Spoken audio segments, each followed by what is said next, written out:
During the start of the pandemic, a mother of 6 who was struggling would disappear from the city of Evansville, Indiana. Surveillance would show her alive and well at numerous points of the day, until she got into a vehicle and would never be seen again.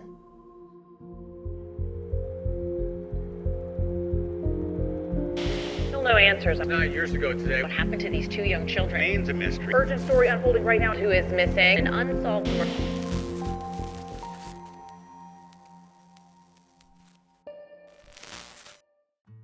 Dawnita Wilkerson was born March 14th of 1976 in Evansville, Indiana, a city on the Ohio River near the Kentucky border.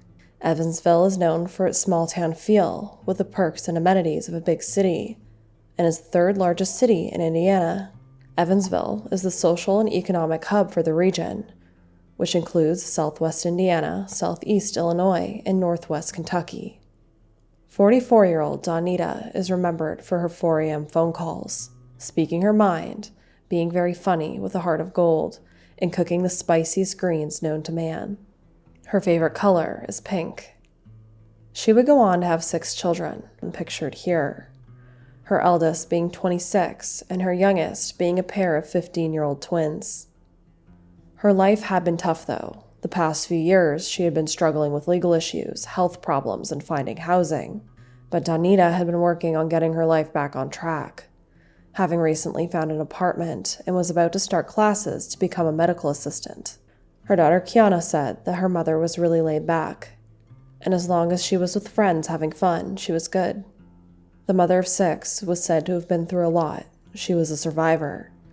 She wasn't perfect, but she was loved by her family. In 2013, Donita was arrested on a theft shoplifting charge, followed by another in 2017. The following year, she would be arrested on a battery charge, as well as a failure to appear.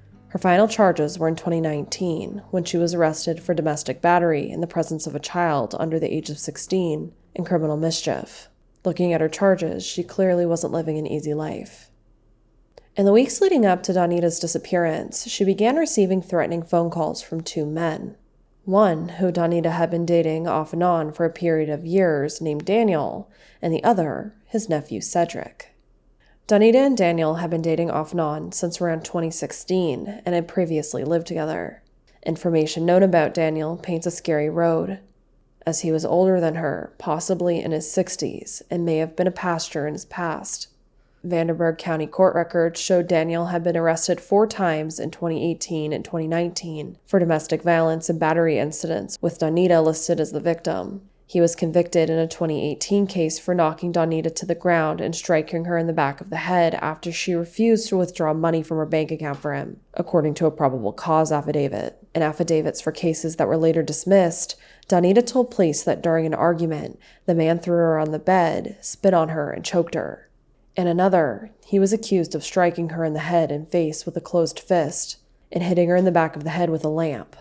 Police wrote in another affidavit in an interview with Donita at St. Vincent Hospital that she told them that she was assaulted over a number of hours at her boyfriend's residence, resulting in injuries to her face, left shoulder, and arm. Daniel reportedly threatened Donita with a knife and hit her in the head with a perfume bottle. The affidavit reading that Donita further reported that the man would not allow her to leave, and threatened that if she left, he would send people to kill her children. Donita would file at least one protective order against him. Unfortunately, that would end up getting dismissed after she missed the hearing. In the course of the 3 cases that were later dismissed, the court handed down no contact orders. Donita's children didn't like Daniel, and for obvious reasons, and they were thrilled in 2020 when the 2 were no longer seeing each other. But despite that, the harassment continued. Donita would even change her phone number multiple times that year in an attempt to stop the harassment, which led to yet another argument with Daniel when he discovered that she was doing this. It's also unclear how he continued to get her new phone numbers. And Cedric had also been harassing Donita. Although it's unclear why he had any issues with her, just that Donita had told the family that she was scared of him. Her aunt, Nora Martin, recalled her niece receiving multiple messages along the lines of, quote, "I'm going to get you, I'll kill you, and they'll never find your body," end quote. Donita would also share screenshots with her friends. However, those friends' names were redacted because they were in fear of their lives. These screenshots would show Donita's ex-boyfriend calling her derogatory names, as well as threatening her safety and the safety of her children. According to her family, her ex-boyfriend was also in jail multiple times for beating her, which we discussed. On the morning of June 21st, 2020, one of the last people to speak to Donita would be her daughter, Kiana.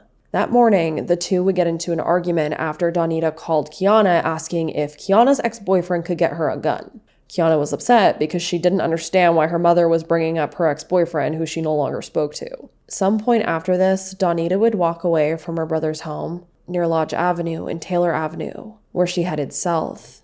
She last said she'd be back soon. Hours later, at 3:21 p.m., Donita would arrive at a local Eastside Evansville motel called One Life Studio and Suites on Green River Road. She'd arrived there in a silver or pewter-colored 2004 Chevy Suburban with a sunroof and tinted windows. She could also be seen checking into the motel, but isn't captured with any bags. By 8:16 p.m., security cameras outside the motel would capture Donita leaving in a different set of clothing than she arrived in and carrying a water bottle, purse, and cell phone. She is then captured getting into the same SUV, but this time a man is seen with her.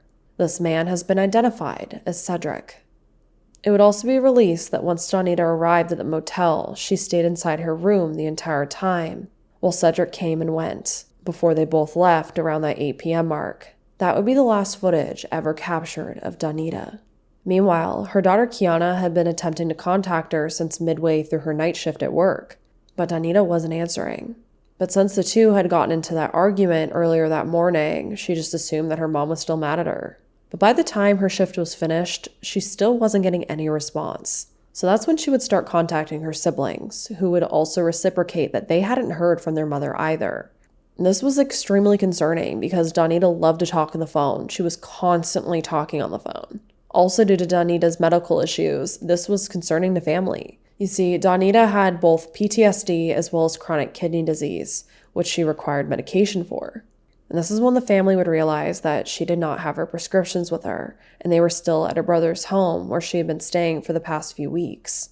This is when the siblings began calling around the friends and family trying to see if anyone had seen or heard from Donita that day. But everyone had told them the same thing. No one had heard or seen her since the morning.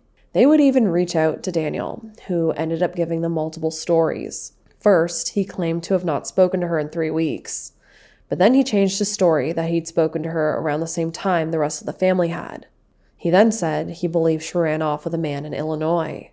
But the family didn't believe that. Donita had been trying to better herself and get back her life, which is a theme that we see a lot in these videos where people are really struggling with their lives, and it always seems to be the moments where they're trying to take even baby steps to try to go in the right direction, whether that be moving in and getting closer to their family so they have a support system, or start going to certain meetings such as AA, trying to find jobs or housing.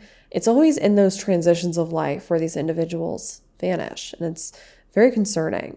When absolutely no one could locate Donita, her daughter Kiara would report her missing at 6 p.m. on June 23rd.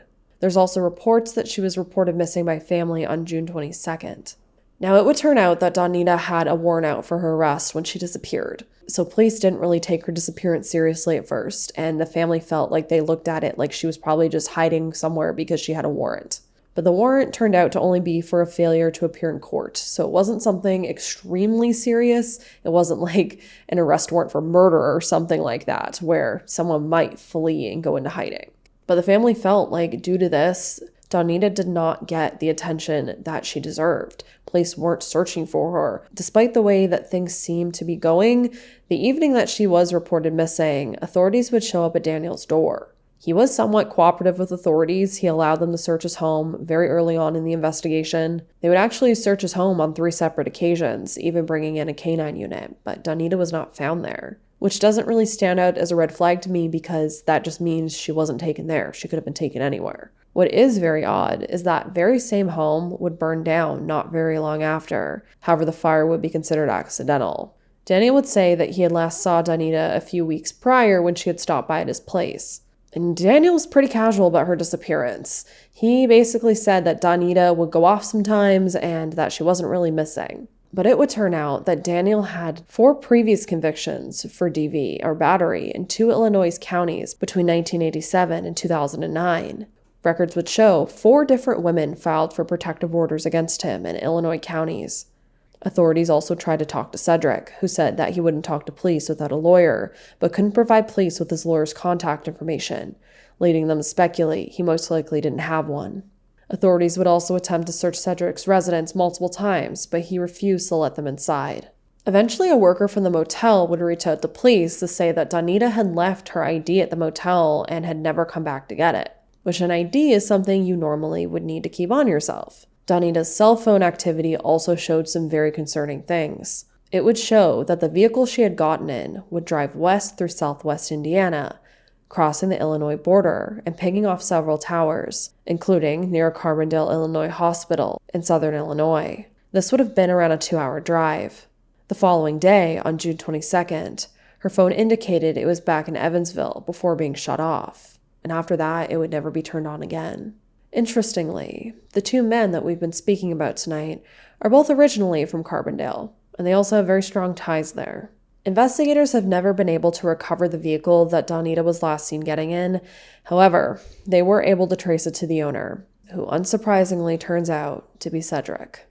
From the start, it's been said that Cedric has refused to cooperate with authorities. Family has pressed, though, that leading up to Donita's disappearance, she had told her family members that if something happened to her, it was her ex-boyfriend and his family. And surprise, surprise, who are the last people she has documented to be with. Now, Evansville police would end up following a tip to a suburban Atlanta, Georgia police department, where it turns out Cedric had reported his SUV stolen on August 13th. However, officers that were investigating this claim would end up deciding that it was a false report when they couldn't find evidence of theft or that the vehicle had ever been there once they checked the cameras of where he reported it was stolen from. But even though authorities believed it was a false report, Cedric's insurance company would pay him out for the vehicle. And even more information about Cedric would end up being released. Cedric had actually spent time in prison on drug charges and was previously arrested for violent crimes such as domestic battery and discharging a firearm at an occupied vehicle, though these charges were eventually dismissed. Cedric and his wife actually owned a business where they would buy and flip homes, which is very concerning because that means he owned multiple properties. This led Donita's family to begin looking into the multiple properties that he owned in hopes that it would lead to finding Donita. When Cedric and his wife eventually divorced, police hoped that she would flip on him. However, she never has, and she also refuses to cooperate. Authorities wouldn't contact the media until the end of the month, although the family was already posting on social media well before that. We've been knowing about this information since July, so I'm confused on why it's being put out right now. I'm thankful that it is. A lot of people might notice who the guy is in the picture. But right now we're just looking for the vehicle. If you see the vehicle, please call the tip line or call the police department if you can. I don't know. Do you guys want to say anything? Okay. I'm Donita's aunt. She is a person to some people, not thinking what kind of person she is, but she is our family, our niece, our mom, our sister, our daughter, and the family does want to find her. We are aware of all the information that's been going through, but we also want people to understand it takes time sometimes to get some of this information taken care of. And we just ask for your prayers and your understanding that we do need your support in helping finding Donita. We also want to thank some of the people who have been out there working hard for us, and some of the agencies that's having to do flyers for us. We just want everybody to help us bring Donita home. Thank you. Authorities would also contact the Carbondale police to collaborate on this investigation. In the midst of Donita's disappearance, the family would report that they would often cross paths with Daniel in town, and reported that he would flag them down, get in their faces, taunt them that he was still a free man, or say that Donita got what she deserved. Rumors would also be started that she was found, or that human remains had been found in a dumpster in Kentucky. It makes you wonder where these rumors started so that people would stop looking for Donita. Her family has spent a large period of their time handing out flyers and even bought 2 billboards in prominent parts of town. They've also organized searches and fundraisers. On June 15th, hundreds of people would show up to a fundraiser with music, food trucks, snow cones, motivational speakers, a bounce house, face paint, half-pot and raffles, and this was all held in Garvin Park. The funds were supposed to be used in further searches for Donita. Another gathering would be held in Garvin Park on September 10th of 2022.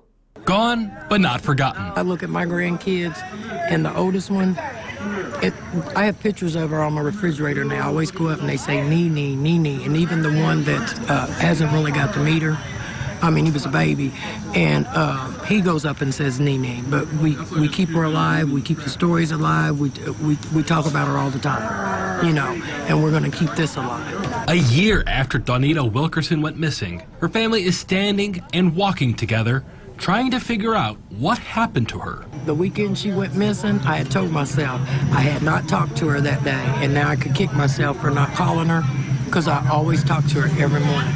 And I had told myself I hadn't talked to her, and I didn't call her, and I wish I would have. Over the past year, Dawnita Wilkerson has missed everything from birthdays, the holidays, to the birth of her granddaughter. Some of her family here today say it's the uncertainty of the situation, not knowing where she is, that's made this past year so difficult. That's where it's the hard part, because most people take for granted when someone's right there, but she hasn't been right there for us to talk to, because no one knows where she is or what's happened to her. We want her back. A couple times I've tried to call her, and then it's hit me. We don't know where she's at. But the family has a message for Donita. We love you. You are our mess. We take care of you. We are your family, and you know we are there for you no matter what. But we do love you, and we miss you, and we want you home. Not knowing is the worst feeling of all. On June 21st of 2020, Dawnita Wilkerson went missing after leaving an Evansville motel, and though they aren't giving up hope, her family is desperate for answers. You just need some way to get closure or understanding, so the worst thing is not knowing. I would love to see her come walk up, knock on my door, and there she be, if that not be the case. Regardless, knowing what happened will bring comfort for all of us. Her aunts struggle with the questions they still need and want answers to. They both say her children are the ones who struggle the most. A lot of us miss the phone calls, and you know, you're waking up, you think you're going to get a call, it's not there. You're waiting on something that's not there. Cardin says whether the investigation turns up good or bad, she just wants to know what happened to her niece and why. Even though we're trying to go on with our lives, it's still there. It's always going to be there until we know we have her, even if it's just rest in peace. But until we have her, it's not knowing. Every chance the family comes together, they never miss a chance to bring up memories of Donita. She was just the type of person that you just always would talk to, that can make you laugh, or who's going to be there when you need to cry. So remembering her, you go through those same emotions, but there's enough good times to outweigh the bad times that you're always going to leave smiling. Donita's family say they will continue to keep her happy spirit alive, including this weekend as they celebrate the birthday of her son, who has since passed away since her disappearance. One other really strange thing that would happen during all of this is that Dawnita's Facebook account would begin checking in and out of various different locations. 4 of them were around Indiana and 1 was in Oakland, California. Authorities were unable to determine if this meant anything because anyone with her login information could have done this. And apparently you don't actually have to be in that location to mark that as, you know, a location that you're checking in at on Facebook. So whoever has her Facebook information could have just been screwing around like that. But again, it is really odd. You know, a missing person's Facebook account is still being active and used. But it started making people question, could someone again be trying to taunt her family or make it look like Donita wasn't missing? While Donita's been gone, her family has faced both tragedies and happy times that she is not allowed to be a part of now. After her disappearance, her 2 youngest twin daughters were taken into custody of her oldest 2 daughters due to her sons being in the military in Washington state. Within the year, Donita would become a grandmother for the first time, an experience that was taken from her and her family. Then, on February 15th of 2022, her oldest son, Kyler, would pass away in a vehicle crash. The following year, her mother would die of heart and lung disease. Just tragedy after tragedy to this family. Donita's family believes that she is most likely deceased, and they have been very frustrated with local police and their lack of communication with them. What happened to her and where her body is, though, is unknown. Her aunt, Faye Cardin, would tell the local paper, quote, "The not knowing is hard on anybody, and a lot of people don't want to talk about it because they don't know how to express themselves, how the emotion is supposed to come through. They don't know how to move forward. Yes, we go on with our lives. We still have to make a living. We still have to pay the bills, but it doesn't take away the hole in your heart. She does not know she has 2 grandbabies out there. She's missed out on family gatherings, birthdays, and holidays that we do. She was our greens person. She always cooked the greens." End quote. The Evansville Police Department would write a statement to the Courier and Press saying, quote, "We express our sympathy toward Donita's family and those affected by her disappearance. For the past 4 years, this has been an active investigation that our detectives work to close every day. Someone out there knows something. The smallest tip could solve this case. We want to solve this case. Help us solve this case." End quote.